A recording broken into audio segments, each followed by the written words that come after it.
Bueno, les damos la bienvenida a todos, les agradecemos estar hoy en esta charla que se llama El Big Bang, explorando el universo a gran escala, que está a cargo de Gabriel Bengochea. Les contamos un poquito, él es doctor en Ciencias Físicas de la Universidad de Buenos Aires, es investigador del CONICET, forma parte del grupo de teorías cuánticas relativistas y gravitación del Instituto de Astronomía y Física del Espacio, el IAFE. También trabaja en cosmología observacional, modelos de energía oscura y cosmología inflacionaria. También es el coordinador del área de divulgación del IAFE y el presidente del grupo de aficionados a la astronomía, el CAIFA, a quienes les agradecemos mucho esta propuesta y colaboración con la Asociación Argentina Amigos de la Astronomía. Para los que quizás no nos conocen mucho, la Asociación Argentina Amigos de la Astronomía es una asociación civil de aficionados que hace 91 años trabaja en la difusión de la ciencia astronómica desde el lugar de los aficionados, ¿no? Realizando cursos, talleres, conferencias, observaciones, y también se trabaja en conjunto con profesionales. Y por otro lado, el CAIFA, el Club de Astronomía Ingeniero Félix Aguilar, es un grupo de aficionados a la astronomía que desde hace 40 años desarrolla actividades de divulgación de la astronomía, abordando temas que van desde conceptos básicos de la astronomía hasta temas actuales de la física, astrofísica y cosmología. Les comentamos que esta charla se puede ver luego en YouTube, ¿sí? En los canales de cada una de las organizaciones, quizás después les podemos pasar el link, ¿no? De la asociación o del CAIFA. Y les recordamos a todos que las preguntas las pueden hacer, por lo menos en esta primera parte, únicamente por el chat, y Gabriel, bueno, después en la segunda parte va a tratar de contestar todas las que pueda. Así que bueno, te dejamos, Gaby. Bueno, buenas noches a todos y a todas. Gracias por sumarse a esta charla. Por mi parte les doy la bienvenida en nombre del Club de Astronomía Ingeniero Félix Aguilar, del CAIFA. Es un gusto para mí hacer esta actividad en conjunto con la asociación, a quienes cada año voy a visitar a su sede para charlar de cosmología. En el marco de este año particular, algo bueno a rescatar es la realización de este tipo de eventos, en donde pueden participar conjuntamente los socios de la asociación y los socios del CAIFA, y bueno, me pone contento lograr este nexo entre dos grupos de aficionados, como decía Mariela, con tantos años de trayectoria haciendo divulgación de la astronomía. Bueno, la idea de este encuentro es hacer una primera parte con la charla formal, donde les voy a contar las ideas generales detrás del modelo del Big Bang, y algunas de las observaciones recientes que sustentan este modelo. Y después vamos a hacer una segunda parte para las preguntas, vamos a hacer un debate, también les voy a contar algunas cosas más, un poco más específicas, de cosmología y problemas abiertos actualmente en la comunidad que trabajamos en estos temas. Bueno, voy a empezar con... Si me deja, ahí está. Voy a empezar con este grabado, aparecido en un libro del astrónomo francés Flammarion, en 1888, y cuyo origen o autor son desconocidos. Vamos a pensar que están representando quizás a un astrónomo que busca descubrir o descifrar el mecanismo detrás del funcionamiento del universo, mirando más allá de la atmósfera terrestre. Desde las anotaciones de los sumerios a los babilonios han pasado muchos años y muchas ideas acerca del universo, y todas estas ideas de cómo funciona el universo han ido cambiando radicalmente. Fíjense en estas imágenes que tan solo hace unos 100 años, o 120 años, no teníamos teorías o modelos que pudieran explicar estas imágenes, ¿no? Por ejemplo, la que está arriba a la izquierda, es una imagen que en las últimas semanas se ha hecho muy conocida, porque justamente la entrega del Premio Nobel de Física de este año tiene que ver con estas imágenes, con haber logrado las imágenes de qué podría estar ahí en el centro de nuestra galaxia, y por lo cual las estrellas en el centro de la galaxia giran de esa manera. Pero el experimento que yo quería, el experimento mental que quería hacerles ustedes es que, imagínense que ustedes están viviendo en el año 1900, insisto con que por ahí para algunos les parece mucho, pero la verdad no es mucho, son 120 años, pongamos números redondos, 100 años. Ustedes están viviendo en 1900 y imagínense que tienen la posibilidad de viajar a esa época con el mejor telescopio que tengamos en este momento, o los mejores telescopios que tenemos en este momento. Ustedes viajan, se lo llevan a 1900 y empiezan a sacar fotos, empiezan a tomar imágenes del cielo, como estas que están acá, y la pregunta es, bueno, ¿cómo explicaríamos esto? O sea, por ejemplo, como les decía, arriba a la izquierda, ustedes ven aquí estrellas que parece que están orbitando, que están girando en torno a esta crucecita acá, que no hay nada, uno no ve nada, ¿sí? O sea, los objetos están girando, parece alrededor de nada, es algo misterioso.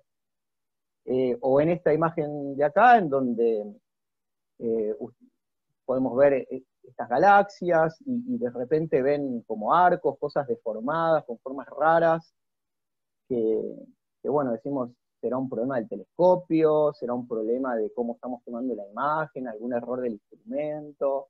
O sea, aparecen cosas raras, deformadas, que no parecen ser que estén ahí realmente en el cielo. O bueno, imagínense que apuntan al centro de una galaxia y obtienen esta imagen que ven acá, y hay una zona oscura en el medio, y otra zona brillante.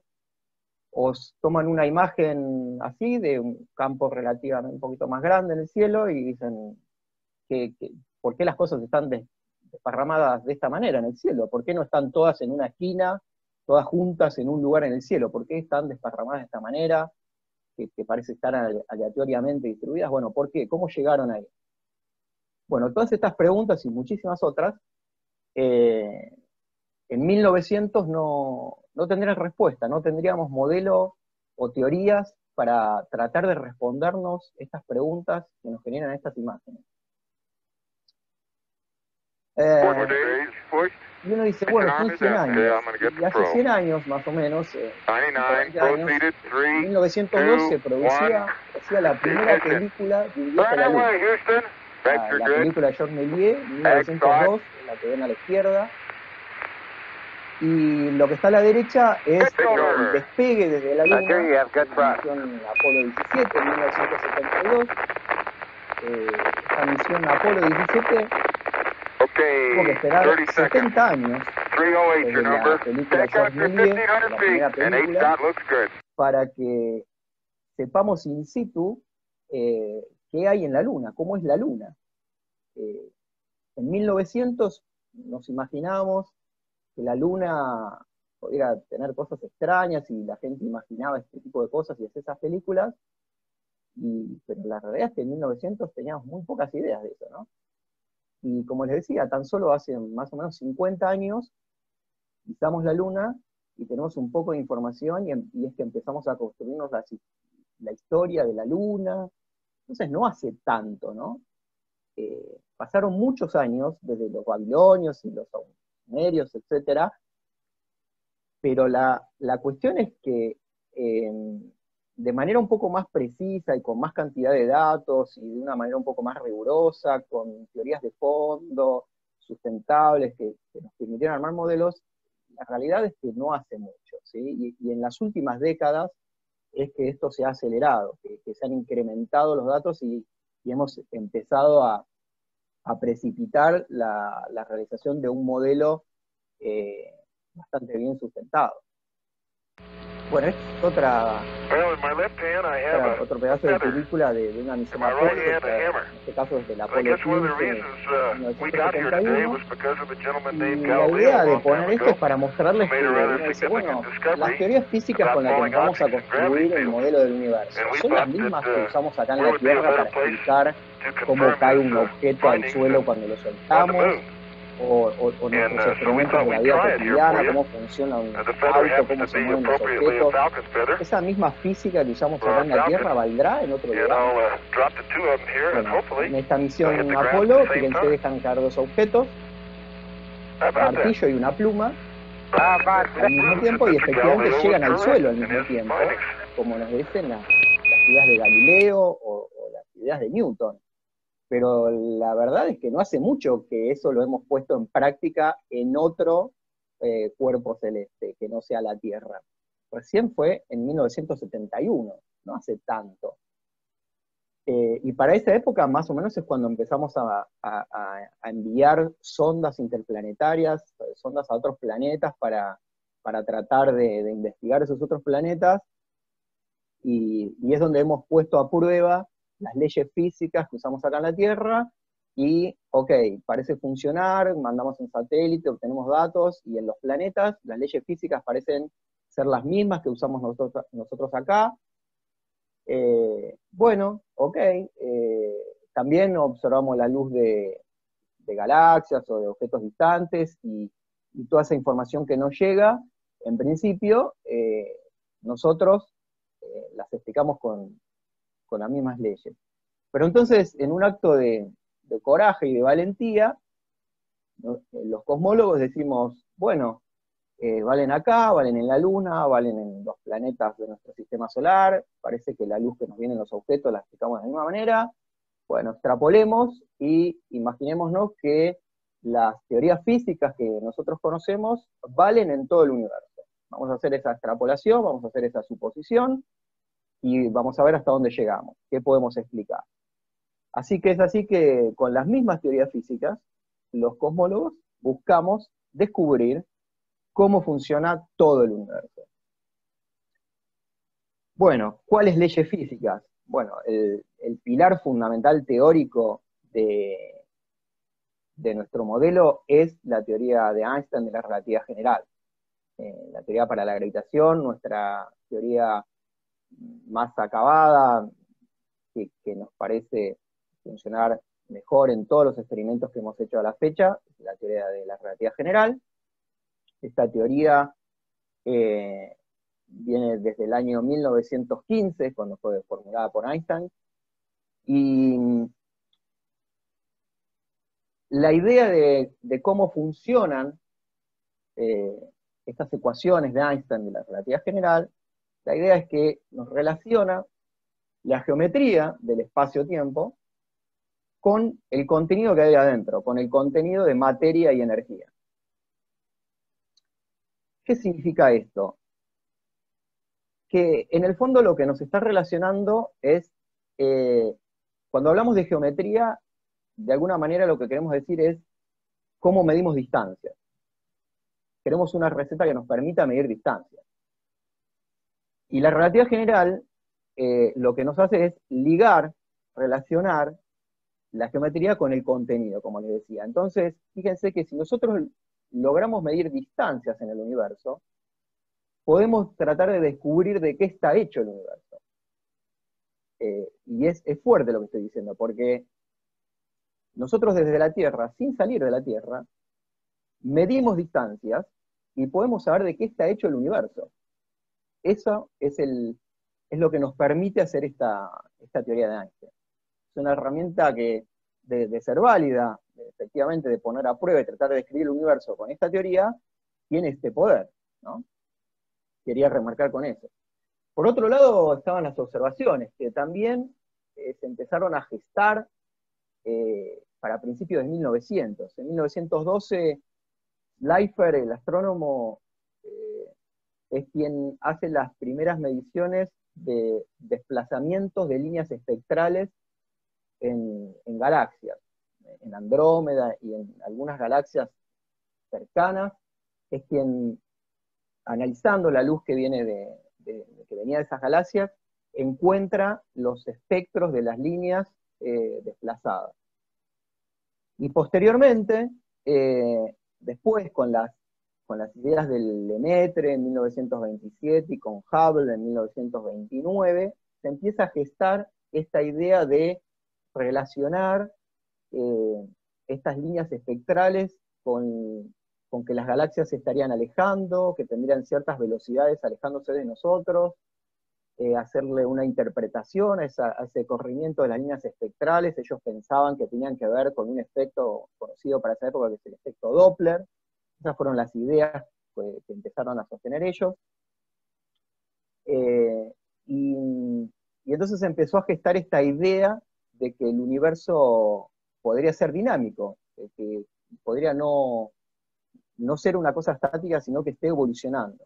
Y es así que se empiezan a gestar la idea de la expansión del universo. Entonces, en estos gráficos que les estoy mostrando acá, el Lemaitre es la primera persona que relaciona la teoría de Einstein con las observaciones de distancias a galaxias, empieza a encontrar esta correlación y es la primera persona que obtiene un valor para la tasa de expansión del universo. Lo que hoy llamamos la constante de Hubble, el primero que a través de sus observaciones postula el primer valor para la tasa de expansión del universo es Lemaitre, que después, 2 años después, hace esta publicación en Hubble, con unas observaciones un poquito más precisas, y también obtiene un valor para lo que hoy llamamos la constante de Hubble. Y conjuntamente, hoy tenemos una ley que le llamamos la ley de Lemaitre-Hubble, que data de estos años, y que lo que nos dice es que cuanto más lejos están los objetos, más rápido parecen alejarse de nosotros, y esa es la idea que está detrás de esta suposición de que el universo está en expansión.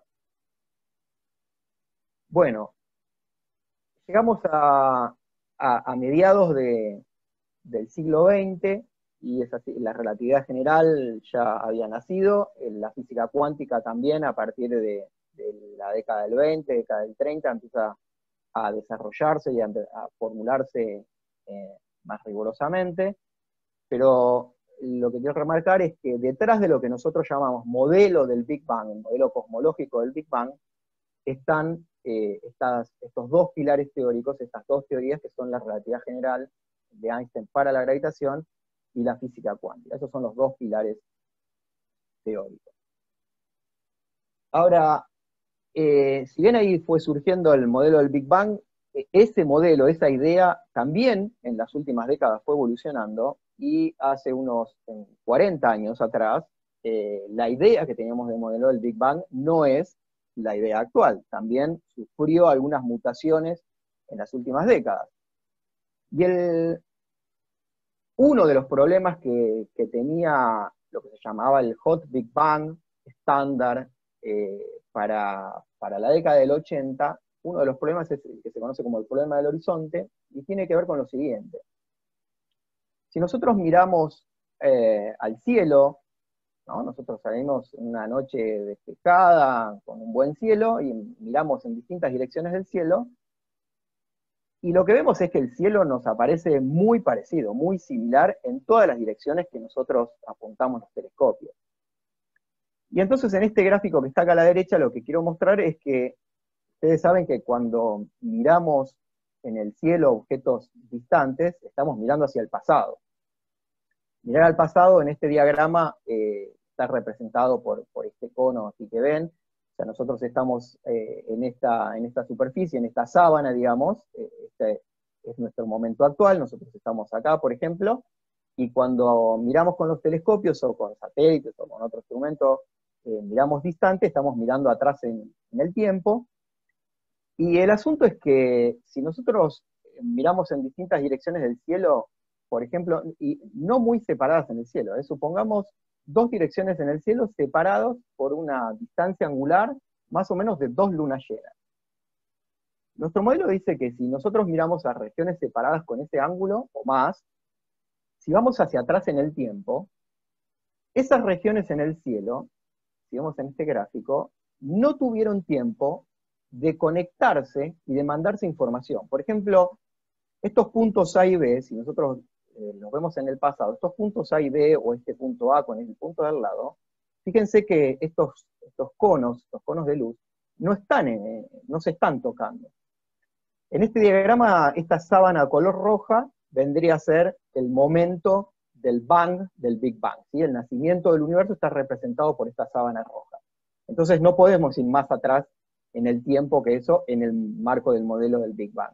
Entonces, nuevamente, cuando miramos hacia atrás, en distintas regiones del cielo, vemos que no todas las regiones del cielo tuvieron tiempo, desde el Big Bang hasta que se genera, y nosotros las observamos, esas estructuras, no tuvieron tiempo en tocarse, en estar en contacto y mandarse información. Entonces la pregunta que surge es, ¿por qué si yo miro en todas las direcciones del cielo, no importa en el ángulo en que yo miro, parece tener las mismas propiedades, parece venirme la misma información, parece ser todo muy parecido? ¿Cómo es que tuvieron tiempo para conectarse? Bueno, ese es un problema que tenía el modelo a principios de la década del 80. Y es así que aparece un nuevo protagonista en el modelo, que se llama inflación cósmica, el modelo inflacionario, que surge por varias personas, como las que están mencionadas acá abajo, que ustedes pueden ver, pero esencialmente con el trabajo de Alan Guth, como les decía a principios del 80, él propone que agregar al principio del universo un periodo muy breve inflacionario, esto es una expansión acelerada, en una época muy temprana del universo, fíjense las escalas de tiempo, ¿sí?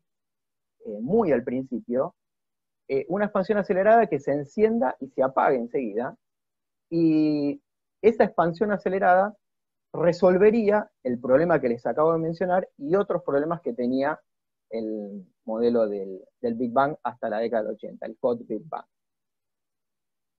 Bueno, pero además de resolver estos problemas, pronto muchas personas se dieron cuenta que además de solucionar esos problemas, también proporcionaba inflación un mecanismo para explicar cómo podría haber sido la generación de las semillas primordiales.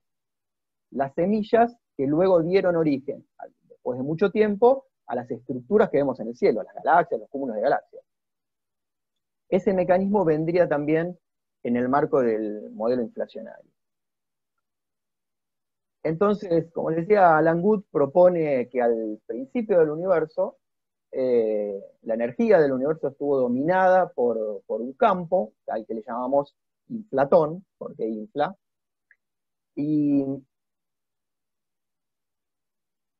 el truco de la solución, por ejemplo, al problema que yo les conté recién, al problema del horizonte, es justamente a esa sábana roja, que era el comienzo del universo, la idea es llevar esta sábana roja hacia atrás en el tiempo, o sea, agregar esta fase acelerada, ¿sí? Esta parte del diagrama hacia atrás en el tiempo, agregar una fase más al universo de manera acelerada, producida por este campo que le llamamos inflatón, por la energía de ese campo, y entonces fíjense que esas zonas A y B que no habían tenido tiempo para conectarse y mandarse información, al agregar esta expansión acelerada al principio, logramos que los conos de luz de esas zonas A y B estén conectadas, y entonces es por eso que hoy, nosotros hoy en día, cuando observamos en las distintas direcciones del cielo, esas zonas del cielo tuvieron tiempo de conectarse en la época de inflación.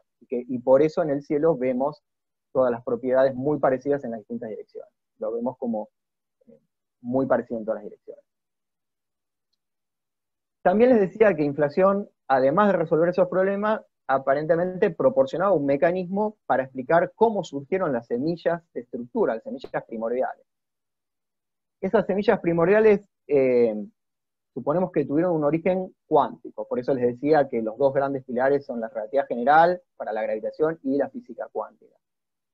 La primera vez que aparecen en un trabajo estas dos palabras, fluctuaciones cuánticas, son en un trabajo de 1965 de físico cosmólogo Sakharov, que en realidad en este trabajo la idea por la cual aparecen las fluctuaciones cuánticas no son por el mismo motivo por el cual aparecen en el modelo actual, pero bueno, es cuando primero aparece la idea de que la cuántica tiene que jugar algún rol en esto, ¿sí? Pero unos cuantos años más tarde, como les decía, a principios de los 80, aparecen las ideas más formales de cómo el origen de estas semillas primordiales podrían tener su origen en la física cuántica. Y es en un congreso que se organiza en Reino Unido, en Cambridge, entre junio y julio de 1982, un congreso que que arma Stephen Hawking y Gary Gibbons. Esta es la carta que le mandan como invitación a Alan Wood, en donde le dicen que, bueno, que se van a, en esta reunión, se van a tratar varios tópicos abiertos en la cosmología, algunos problemas abiertos, y entre ellos está el problema de cómo habrían surgido las semillas primordiales, y que era uno de los tópicos de esta reunión. Bueno, a esa reunión asistieron las personas que están aquí, y de ese congreso empezaron a surgir formalmente las ideas de cómo se habrían gestado esas semillas primordiales de manera cuántica. Bueno, eso podría haber quedado en una idea solamente, en unas cuentas y nada más. La cuestión es que eso, tenemos que ver si eso condice con el universo, puede predecir el universo que nosotros observamos, ¿no? Y aquí lo que les quiero mostrar son unas simulaciones numéricas.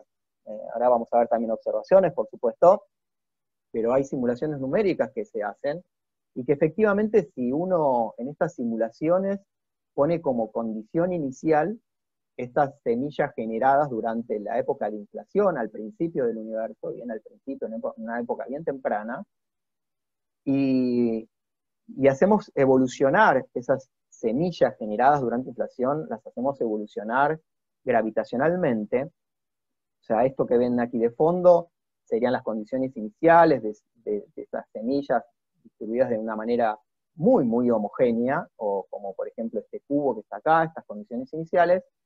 Cuando las hacemos evolucionar gravitacionalmente, efectivamente parecen llevar a una formación de estructuras, conglomeración de estas estructuras, de estos objetos, de estos filamentos, que efectivamente, cuando hacemos mapas de galaxias, estas son observaciones, es un mapa de galaxias, efectivamente cuando catalogamos estas galaxias y vemos cómo están distribuidas a lo largo de las distancias, efectivamente lo que simulamos con estas condiciones iniciales y con los ingredientes que pensamos que hay en el universo, parecen dar algo muy parecido a lo que uno observa con los telescopios, ¿sí?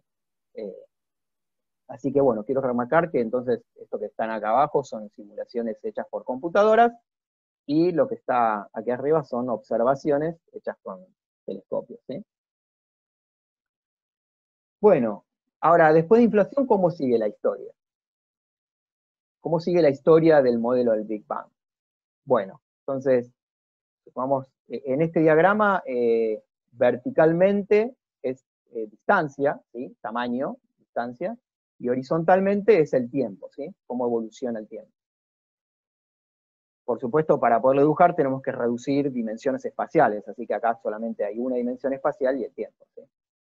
Bueno, el modelo nos dice que después de inflación, esta expansión acelerada, ven cómo crece en tamaño muy rápido en el tiempo, y después de cuando termina inflación, el universo sigue expandiéndose. Fíjense que el tamaño del universo sigue creciendo, pero a una tasa menor, ¿sí? Sigue expandiéndose, pero a una tasa menor que en inflación. La historia del universo, el modelo del Big Bang, cuando uno pone todos estos ingredientes, y todas estas leyes físicas que nosotros pensamos que funcionan correctamente y describen la física de las partículas, etc. Esta historia nos dice que a medida que el universo se expande, se va enfriando, y ese enfriamiento provoca que, o permite, que vayan sucediendo distintos procesos físicos. Por ejemplo, que la temperatura disminuya lo suficiente para que se formen los primeros núcleos de los átomos, para que después se formen, bueno, sucedan ciertas reacciones y aparezca más radiación, etc. Hasta un momento que va a tener un rol protagónico en esta charla, que sucede, pensamos, más o menos cuando el universo tenía 380.000 años, ¿sí? Después del Big Bang. Hoy la edad del universo la estimamos en unos 13.700 millones de años, así que fíjense que 380.000 años es muy poco, el universo era muy joven. Bueno, en ese momento pensamos que la temperatura disminuyó lo suficiente para permitir un proceso muy interesante, que es la formación de los primeros átomos estables, los primeros átomos más sencillos, el hidrógeno estable, ¿sí? Un protón y un electrón.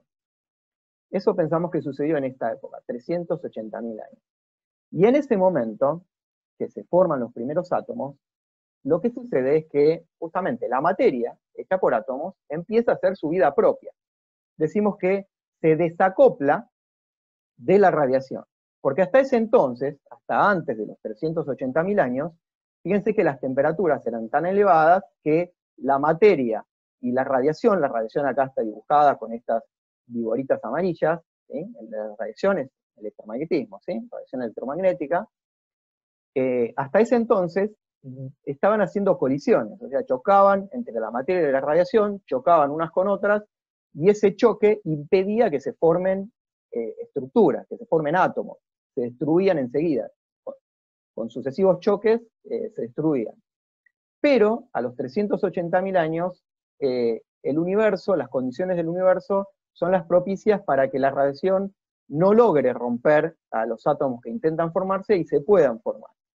Ese momento entonces se llama el desacople de la materia y la radiación. La materia y la radiación empiezan a ser vidas separadas, ¿sí? Entonces, la radiación prácticamente no hace más colisiones con la materia, y entonces puede expandirse con el universo, enfriarse con el universo, seguir su camino prácticamente libre, y al día de hoy, o sea, por supuesto en el medio se formaron después las estrellas, las galaxias, cúmulos de galaxias, hasta que llegamos al día de hoy. Nosotros por acá, con un satélite, lo ponemos en órbita, medimos y detectamos, en principio, el modelo dice, deberías detectar esta radiación que vino enfriándose con la expansión del universo y que proviene de una época muy temprana, de cuando el universo tenía 380.000 años.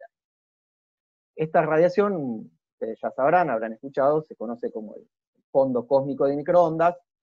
El asunto de las microondas es porque al día de hoy, si se detectasen, esta radiación mayormente, la mayor intensidad debería estar en el rango de las microondas. Esta es la predicción, este es el panorama, la caricatura de nuestro modelo del Big Bang, que es lo que pensamos que fue sucediendo a lo largo del tiempo con nuestras leyes físicas para la materia y la gravitación, ¿no? Bueno, esa radiación, entonces, como les decía, de esta caricatura que yo les mostraba, uno dice, bueno, entonces en un momento tuvo que haber sucedido esto, esta radiación debería estar llenando el cielo, uno la debería poder detectar. Estas predicciones fundamentalmente las hizo George Gamow a fines de la década del 40, junto con Alfred o Hermann. Esta era la predicción, ¿sí? Que de estas reacciones debería aparecer esta radiación llenando el universo. Pero tuvieron que pasar varios años más, hasta 1965, en que estas dos personas, Penzias y Wilson, en el año 65, usando esta antena de los laboratorios Bell, la detectan, después de un montón de peripecias que las pueden leer en la literatura. Desapareció un ruido, ellos no estaban buscando esto, estaban trabajando con satélites de comunicación, pero tenían un ruido en sus antenas que no podían eliminar. Esta historia seguramente ustedes la conocen, no la pueden leer.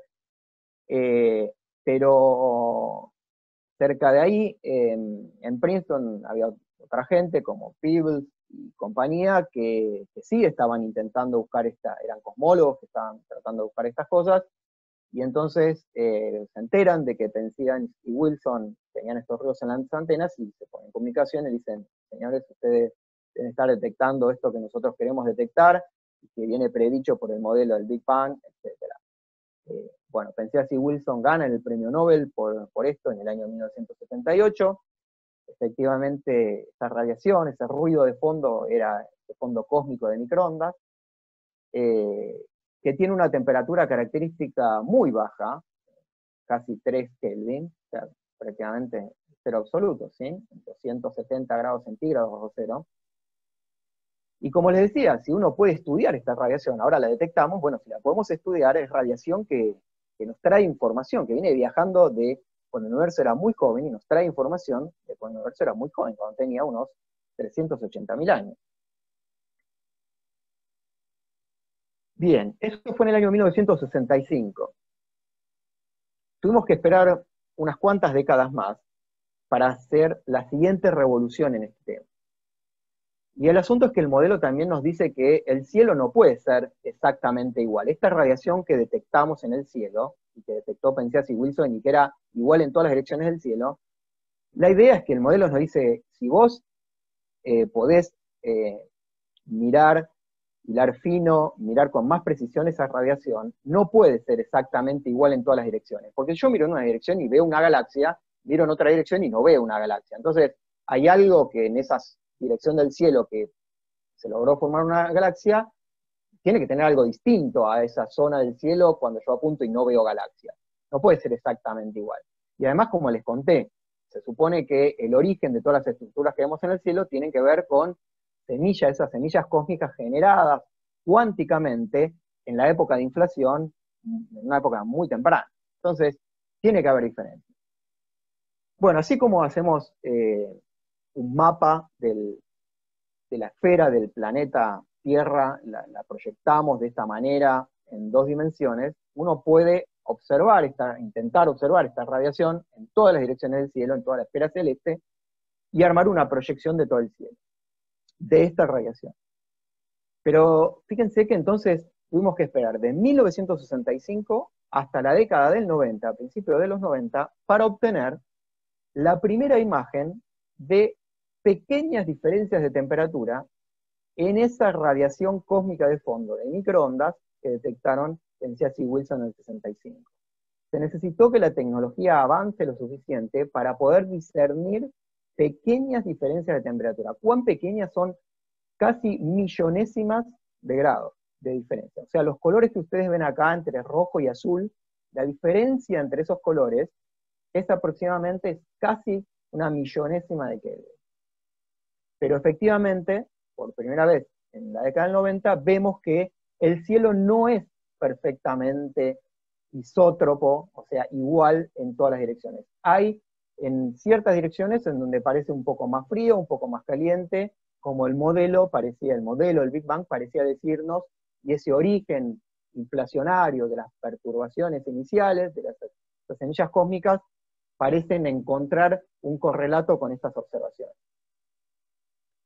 Hoy en día las observaciones del fondo cósmico de microondas han evolucionado notoriamente. Fíjense aquí en este mapa, se ve a la izquierda, fíjense el tamaño de las manchas, estas, a la izquierda del satélite COBE, la resolución angular era bastante pobre, unos 7 grados, entonces las manchas características son así de grandes. Después viene un satélite que se llamó WMAP en el año 2003, mapeó todo el cielo y ven que el tamaño de esas manchitas ahora es más chiquito porque el satélite tenía una resolución mejor. Y el último satélite que hizo mediciones de todo el cielo es el satélite Planck, son las mediciones más precisas, fíjense que el tamaño de las manchas es aún más chiquitito. Como les decía, fíjense que la diferencia de temperatura de esas manchas, características son del orden de 30 microkelvin, ¿sí? La diferencia. Bueno, detectamos estas diferencias. Ahora queremos extraer la información, porque esa foto, esa imagen, con esas manchitas, no es que uno se las pone a mirar fijos y empezamos a decir, mirá, acá el universo está hecho de esto, esto y esto, no es así, ¿no? Uno tiene que extraer la información física de un análisis estadístico de cómo es que están distribuidas esas manchas, esos granos de manchas en el cielo, esas diferencias en el cielo. Entonces pasamos ese mapa a otro gráfico, en donde en el eje vertical tenemos diferencias de temperatura, estas diferencias chiquitas de temperatura, en distintas direcciones del cielo, y en el eje horizontal la diferencia angular, el tamaño angular con el que miramos con nuestros satélites. Por ejemplo, hacia donde está este pico rojo, serían las escalas angulares más grandes, por ejemplo, 1 grado, esas 2 lunas llenas que ya le dije hace un rato, y miramos en el cielo un tamaño angular de 2 lunas llenas, corresponde más o menos en la escala angular en donde está esta zona roja de estos datos, y hacia el lado derecho están las escalas angulares cada vez más chicas, ¿sí? Pero bueno, entonces estos datos que observamos en el cielo los traducimos a una gráfica como esta. Aquí están también los datos observacionales. El asunto ahora es, bueno, acá vemos una cierta estructura en este dibujo, en esta gráfica. ¿Cómo la explicamos teóricamente? ¿Qué nos dice este gráfico? ¿Qué información extraemos? Bueno, lo primero es que esas pequeñas diferencias de temperatura que vemos en todo el cielo, vamos a ver que efectivamente son tal cual como las que predice inflación en la época temprana del universo. Y estas son las observaciones más precisas del satélite Planck. Esos son los puntos rojos, los cuales tienen incluidas las barras de error. ¿Sí? Esos son los datos experimentales. Y la curva verde, que está pasando por todos los puntos observacionales, es nuestra predicción teórica. Es nuestra predicción teórica con todas las ecuaciones de las teorías físicas que pensamos que están involucradas en todas las épocas del universo, desde inflación hasta el día de hoy. Cuando uno ve entonces el ajuste de nuestra predicción teórica, insisto, esta curva verde, con los datos observados, los datos experimentales del fondo cósmico de microondas, que son los puntos rojos, uno no le queda otra que concluir que el modelo cosmológico es un éxito, porque la precisión con la que ajustamos los datos es asombrosa. Ahora, estos datos que nosotros estamos ajustando, como les mencionaba recién, es nuestro modelo del Big Bang. Esa curva verde es el modelo del Big Bang. Esa curva verde tiene en sus ecuaciones que las describen la relatividad general de Einstein, la idea, el principio cosmológico, que es suponer que no hay dirección privilegiada en el cielo, que no hay lugar privilegiado en el universo, o sea que es isótropo y homogéneo, la física cuántica, el modelo inflacionario, la idea de que el universo se expande, cómo pensamos que es la física del plasma, cómo colisionan las partículas con la radiación, toda la física que describe eso. Sumamos todo eso es el modelo del Big Bang, y con eso construimos esa curva verde que parece ajustar de manera increíble los datos observacionales que tenemos. Ahora, esa es una parte de la historia, porque nosotros nos asombramos, esto es genial, pero esta curva verde tiene parámetros libres. Esa curva verde nos dice algo, porque justamente la teoría de Einstein nos decía, nos relacionaba la geometría del universo con el contenido. Entonces, de alguna manera, esa curva verde tiene la información de qué está hecho el universo. Y justamente, cuando uno analiza esa curva verde, uno va a las ecuaciones que permitieron ajustar tan genialmente esos datos observacionales, y uno puede extraer la información. Por ejemplo, de qué está hecho el universo. La forma de esa curva verde contiene la información de cuántos átomos hay en el universo, cuánta radiación hay en el universo. Esa curva verde también nos dice, ¿es suficiente con átomos y radiación en el universo o hace falta algo más? Bueno, vamos a ver que efectivamente, si yo quiero lograr una curva verde teórica, una predicción teórica que pase bien por esos datos, vamos a ver que no alcanza con pensar que el universo está hecho solo de átomos y radiación. No nos alcanza. Nos revela que tiene que haber algo más. También podemos saber cómo es la geometría del universo, porque nosotros no podemos salirnos fuera del universo y ver qué forma tiene. Uno tiene que inferirla a través de mediciones de distancia. Bueno, observar el fondo cósmico de microondas, de alguna manera uno está midiendo distancias. ¿Qué pasó en toda esa historia desde que tenía 380.000 años el universo hasta el día de hoy? Así que podemos conocer la curva, a partir de esta curva, cómo es la geometría del universo. Fíjense que acá hay una serie de picos, una serie de oscilaciones que tiene esta curva, y la forma, la posición en el eje horizontal en la que están estas curvas, predominantemente el primer pico, la posición en la que está, justamente cuando uno ve las ecuaciones que describen esto, nos habla de la geometría del universo. También podemos saber algo acerca de la edad del universo. Podemos saber si efectivamente nuestras ideas del modelo inflacionario son correctas, más o menos, están muy equivocadas. Bueno, muy equivocadas no pueden estar, porque esa curva verde, como les decía, contiene el modelo inflacionario, nuestras ideas de esta expansión acelerada al principio del universo, que tuvimos que agregar al modelo en la década del 80. Esa curva también nos dice, trae información de cuándo se formaron las primeras estrellas, cuándo aparecieron las primeras estrellas cuya radiación ultravioleta emitida empezó a ionizar a los átomos, a la materia de vuelta. Bueno, podemos traer información sobre eso. Y muchísimas cosas más que cada una de estas cosas es tema para una charla distinta, ¿sí?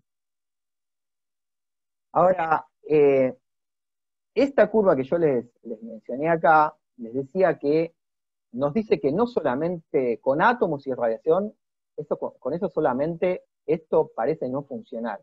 Pero hay otras líneas observacionales, y me gusta elegir esta porque es otra predicción de la teoría de Einstein, que es que nosotros desde la Tierra, si queremos mirar una galaxia distante, pero que en el medio está tapada por un cúmulo de galaxias, en principio no la deberíamos ver, ¿no? Voy a volver a pasar la película, ¿no? La luz que en principio nos vendría de esta galaxia distante, si en el medio hay algo que la tapa, nosotros no deberíamos ver esa galaxia, pero la teoría de Einstein de la relatividad general nos predice que la luz efectivamente se ve desviada por presencia de materia, porque justamente la materia distorsiona la geometría del espacio-tiempo.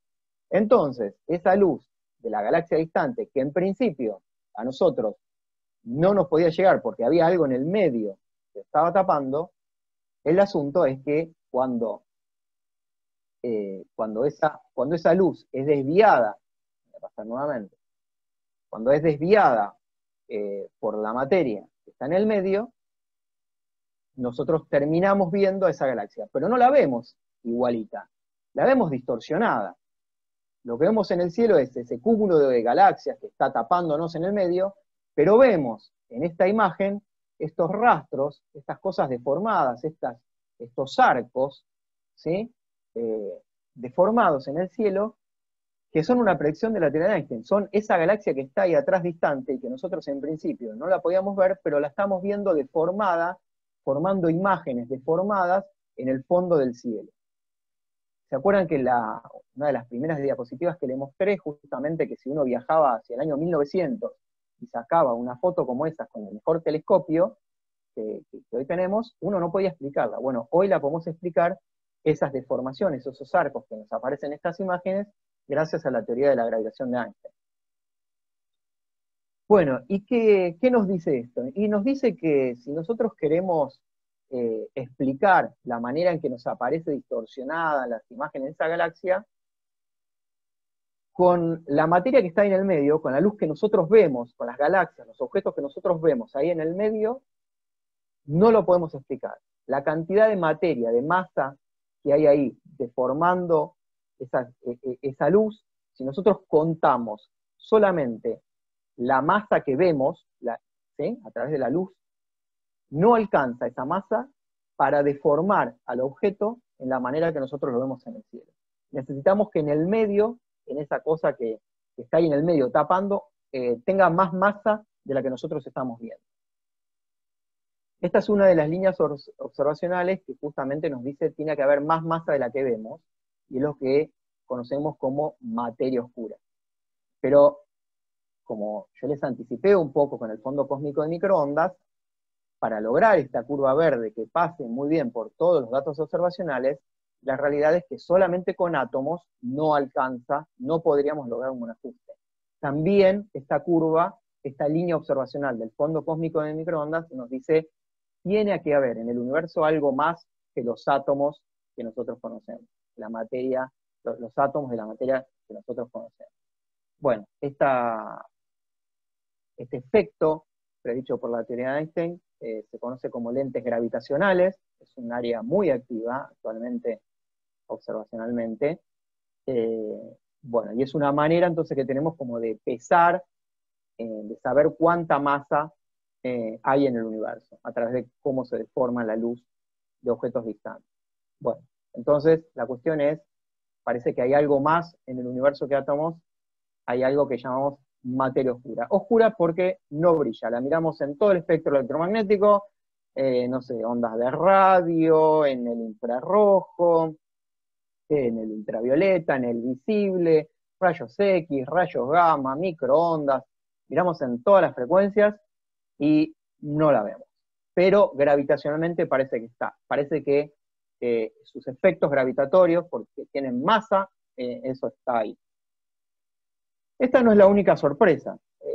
Bueno, a ver, para ponernos esto en tiempo, los primeros indicios de que falta masa vienen de la década del 50, así que bastante, y un poco más formalmente en la década de los 70 con una astrónoma, Vera Rubin, que también lo que ella midió fueron cómo se movían las galaxias, las estrellas en las galaxias, estrellas a distintas distancias del centro de la galaxia, veían cómo rotaban, y esas curvas de rotación de las galaxias también parecen decirnos que tiene que haber más masa de la que nosotros vemos, porque si no, solamente con materia visible, con átomos, uno no puede explicar el movimiento que tienen las estrellas en las galaxias. Así que ese es, en realidad, es de los indicios observacionales pilares por los cuales surgió esta idea de la materia oscura, ¿sí? Después vienen lentes gravitacionales, cosas más modernas. Les decía que esa no es la única sorpresa que hemos tenido en el modelo del Big Bang. A partir del año 1998 empezó a jugar otro protagonista. Esto viene de la mano de unas observaciones que hicieron grupos chilenos en el Cerro Tololo, en Calán, liderados por José Massa y por Mario Gamuy, haciendo observaciones de un cierto tipo de muertes estelares, se llaman supernovas, en particular las de este tipo, las tipo 1A, que uno de los mecanismos favoritos por los cuales se podrían formar estas supernovas, estas explosiones, supernovas tipo 1A, serían sistemas binarios, en donde una de los componentes del sistema binario, esta lista aquí, sería una enana blanca, una estrella que estaba cumpliendo su etapa final de su vida, y que tenía una compañera, otra estrella, que también evoluciona, pasa por fase de gigante roja, entonces invade el territorio de esta enana blanca que estaba muriendo tranquilamente, le invade, le forma un disco de acreción, le empieza a inyectar materia. Esa enana blanca, digamos que estaba en una masa, su masa era aproximadamente la máxima masa que pueden tener las enanas blancas, que pensamos que es alrededor de 1,5 veces la masa del Sol. Y entonces se encuentra en una situación en donde una compañera le está entregando masa. Bueno, esa enana blanca entonces se hace inestable y explota. Y esa explosión es muy luminosa, libera muchísima energía.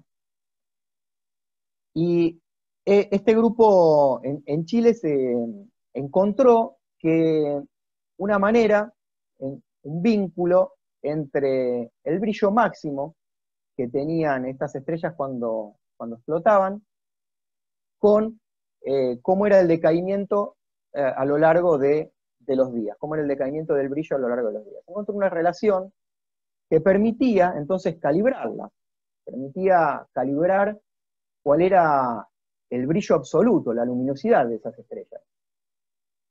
Y entonces, claro, si uno conoce cuánto es la luminosidad, el brillo absoluto de un objeto en el universo, sirve de candela patrón, porque es como que uno sabe cuántos watts tiene esa lamparita.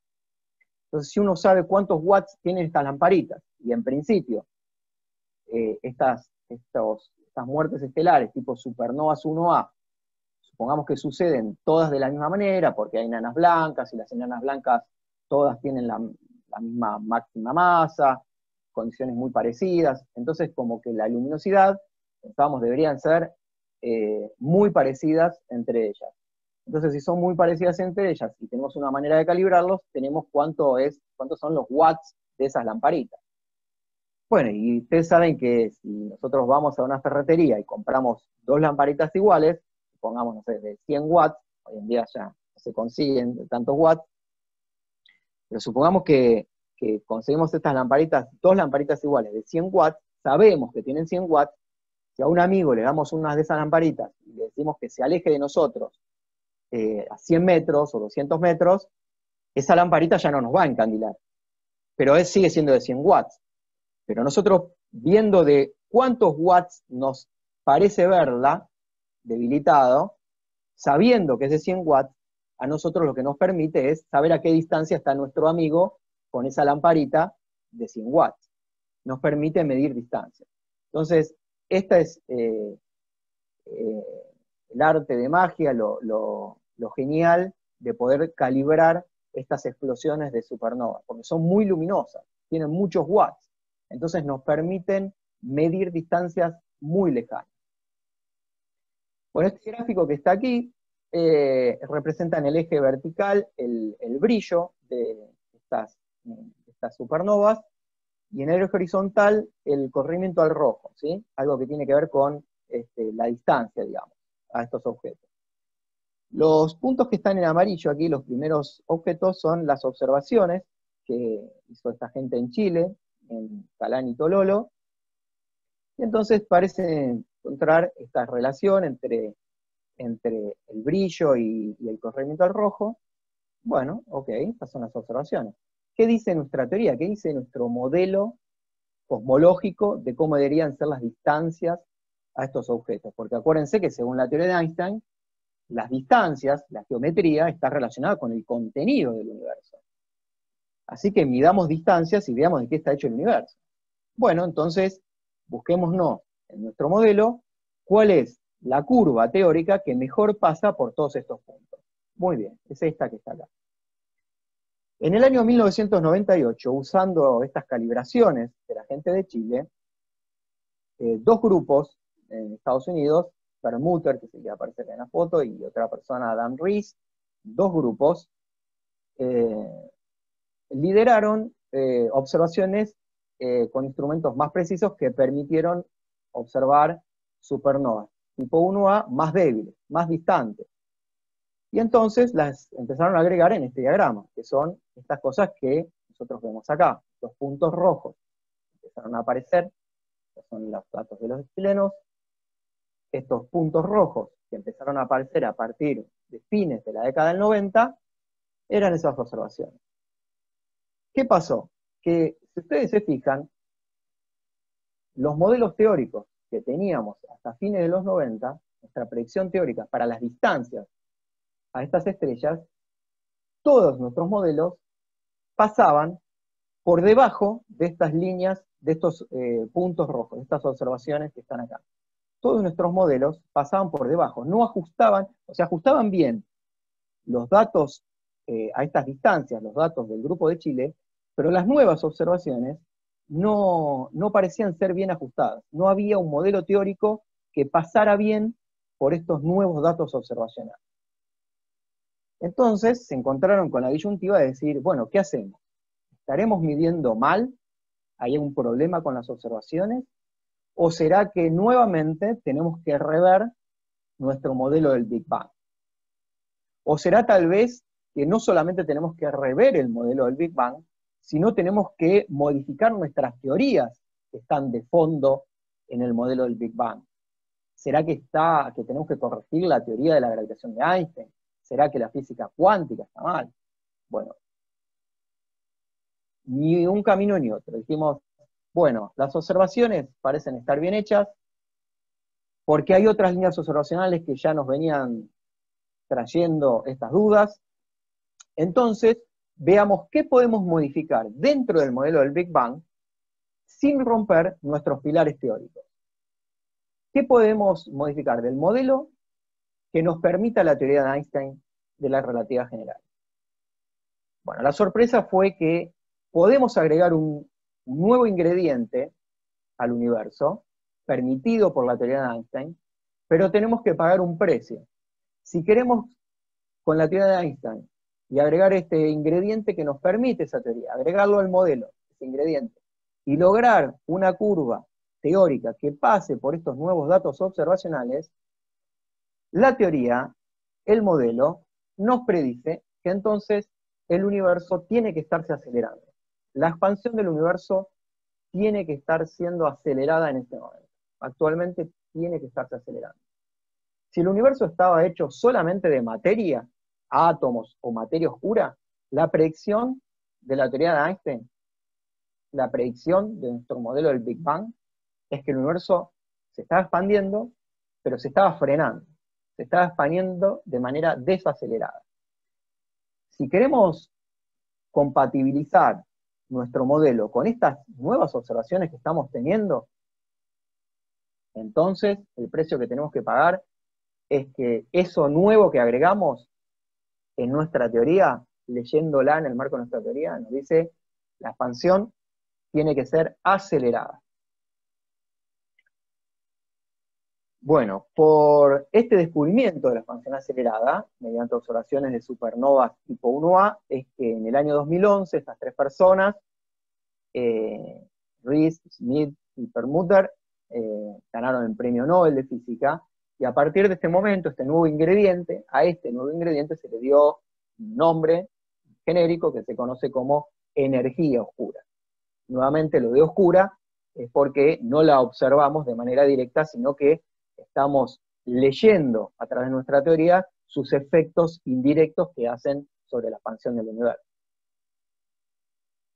¿Terminaron las sorpresas ahí, a fines de los 90, en el año 98? No, no terminaron las sorpresas ahí, porque la cuestión ahora es, bueno, teníamos átomos, tenemos materia oscura, ahora agregamos energía oscura.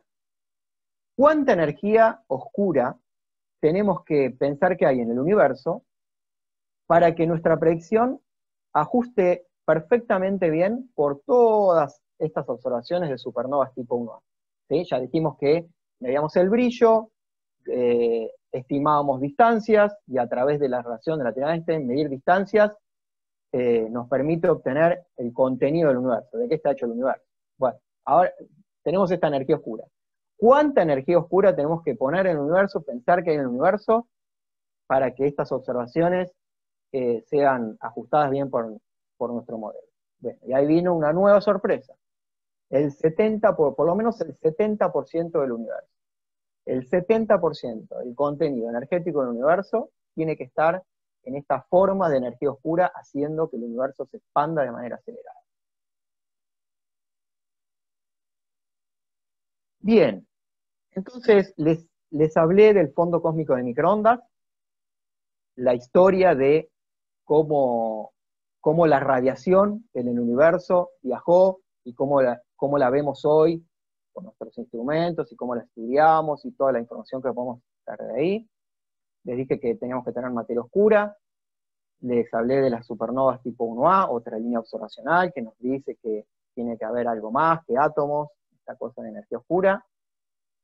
Y les conté esta historia de que cuando el universo tenía 380.000 años, la temperatura del universo había disminuido lo suficiente para que se permitiera la formación de los primeros átomos de hidrógeno neutro. Y es entonces cuando la materia y la radiación empezaban a ser vidas aparte. Se producía el desacople de la materia y la radiación. Y esa radiación constituía lo que llamamos el fondo cósmico de microondas, etcétera, todo lo que les conté. Les conté toda la historia vista desde el punto de vista de esta radiación cósmica de microondas. La pregunta que uno se puede hacer ahora es, de ese momento, de los 380.000 años, cuando se produjo este desacople de la materia y la radiación, que se formaron los primeros átomos neutros en el universo, la pregunta es, ¿cómo queda registrado esto que sucedió desde el punto de vista de la materia? No desde el punto de vista de la radiación, del fondo cósmico de microondas. ¿Cómo podrá haber quedado registrado lo que pasó en ese momento, pero visto desde el punto de vista de la materia? Esta curva que les mostré recién, insisto, es el registro desde el punto de vista de la radiación. Esta curva verde era el registro del fondo cósmico de microondas que veíamos en todo el cielo, y a partir de esta curva verde que ajustaba los datos de manera espectacular, uno podía traer toda esta información que les conté. Pero nuevamente, estas oscilaciones, estos picos, esta forma, esta curva, es información que nos trae la radiación, de cuando el universo tenía 380.000 años. ¿Cómo es visto esto por la materia?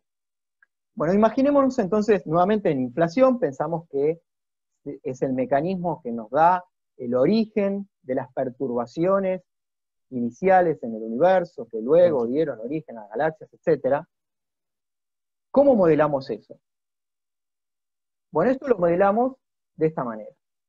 Ponemos los ingredientes principales del universo, materia oscura, los átomos, acá bariones, la radiación, los neutrinos. Pongamos estos 4 ingredientes fundamentales.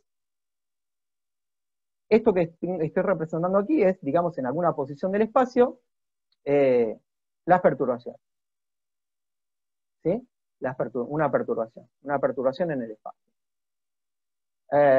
Esa perturbación en el espacio, nuevamente, tiene estos ingredientes. Muy bien. Pongamos la dinámica de todo eso, las ecuaciones que describen este fluido constituido por materia oscura, por bariones, por radiación, por neutrinos. Pongamos las ecuaciones que describen todo eso y hagámoslo evolucionar esa perturbación en este lugar del espacio, ¿sí? Este pico representado acá es una perturbación. Hagámoslo evolucionar. ¿Qué sucede? Bueno, se forma como una onda, como una ola, que viaja, ¿sí?, a una cierta velocidad, va viajando, una onda acústica, como una onda de sonido, que viaja y hay un momento en el que se detiene. La pregunta que nosotros nos podemos hacer es, bueno, ¿cuándo se detiene? ¿Hasta dónde puede viajar esto? ¿Cuál es la distancia máxima que puede viajar? Bueno, podemos calcularlo. Y esa distancia máxima justamente tiene que ver con el momento del desacople de la materia y la radiación. Nuestras ecuaciones, podemos utilizarlas, es esto que ustedes ven acá, ¿sí? Estas curvas que ustedes ven evolucionar acá, es cómo evoluciona la densidad de estas cosas en función de la distancia a una dada perturbación. O sea, en el eje vertical, supongamos aquí, y en la posición 0, tenemos una perturbación formada por todos estos ingredientes, ponemos todos estos ingredientes, ponemos las ecuaciones y hacemos que eso evolucione. Cuando eso evoluciona, bueno, por supuesto la materia oscura queda congregada en esta posición central, pero parte es arrastrada por la radiación, que está ligada a través de colisiones con la materia de átomos, con la materia oscura, la radiación está ligada y tiende a arrastrarlo, a llevárselas de esa posición. ¿Hasta cuándo? Y hasta un momento en el cual la materia y la radiación se desacoplan, dejan de verse. En ese momento la radiación suelta la materia, sigue su vida propia, y la materia queda ahí congregándose. Y es donde aparece este pequeño pico. Y uno puede calcular a qué distancia de la posición original esperamos que se forme esta sobredensidad, esta pequeña sobredensidad. En nuestro modelo, con nuestros ingredientes, pensamos que eso sucede a unos 150 millones de parsecs de distancia. Entonces la predicción del modelo, con estos ingredientes y nuestras teorías físicas, dice, si vos te parás, o sea, cuando hagas mapas de galaxias, como este que vemos acá abajo, y vos te parás, por ejemplo, en este punto rojo, te parás en esta galaxia, el modelo dice, bueno, estadísticamente, a una distancia de 150 millones de parsecs, esperamos ver un poco más de galaxias que a otras distancias, de más cerca o más lejos.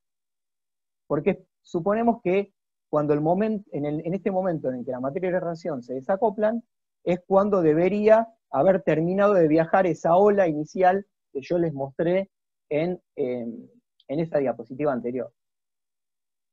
¿Sí? Bien. En el año 2005, se detecta por primera vez esta predicción teórica. Haciendo reglamentos de galaxias, se encuentra que efectivamente, a 150 millones de parsecs, hay más probabilidad de encontrar galaxias separadas entre una y otra. Esto es una línea observacional, una línea teórica y observacional, que se llama oscilaciones acústicas de bariones. Oscilaciones por estas oscilaciones que yo les mostré, porque es una ola, es una onda, tipo de sonido que viaja hasta cierto momento, hasta cierta distancia, que es cuando se produce el momento del desacople de la materia y la radiación. De bariones, porque justamente es este panorama vista por la materia, vista por las galaxias. Las galaxias esperamos que estén distribuidas de una manera tal que, si uno se para en una galaxia, estadísticamente, a 150 millones de parsecs, uno espera encontrar más densidad de galaxias que a otras distancias. Bueno, fue observado en el año 2005 por primera vez y abrió esta línea observacional de manera tremenda, y hoy en día es una de las líneas observacionales también que ha crecido muchísimo.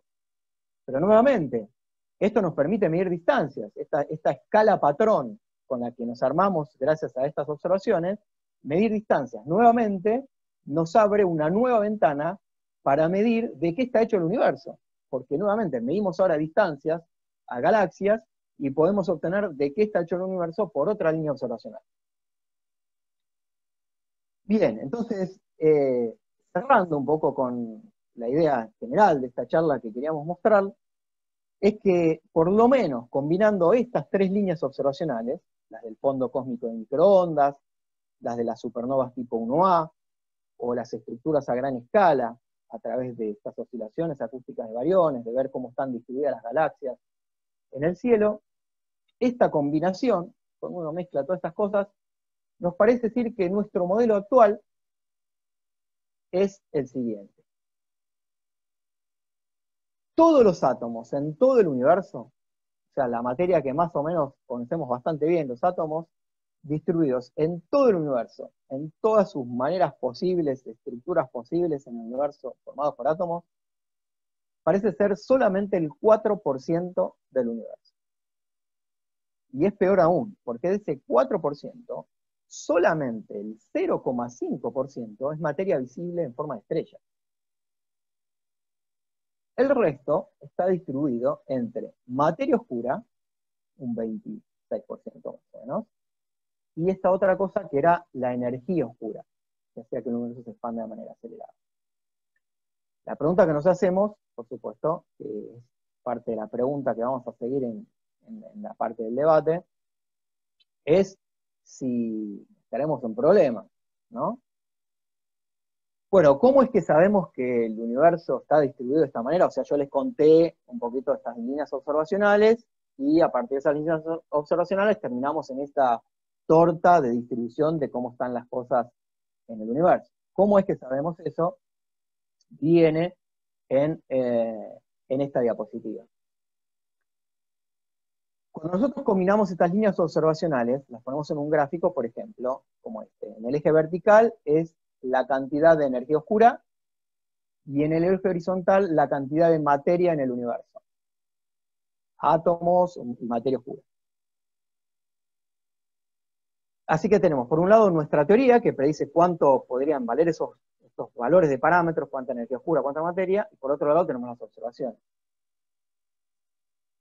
Las zonas de color, que están aquí graficadas como estas elipses, son las regiones de probabilidad en donde mejor concuerdan nuestra teoría con las observaciones. Son las regiones de universos posibles, teóricamente, de acuerdo a las observaciones que tenemos.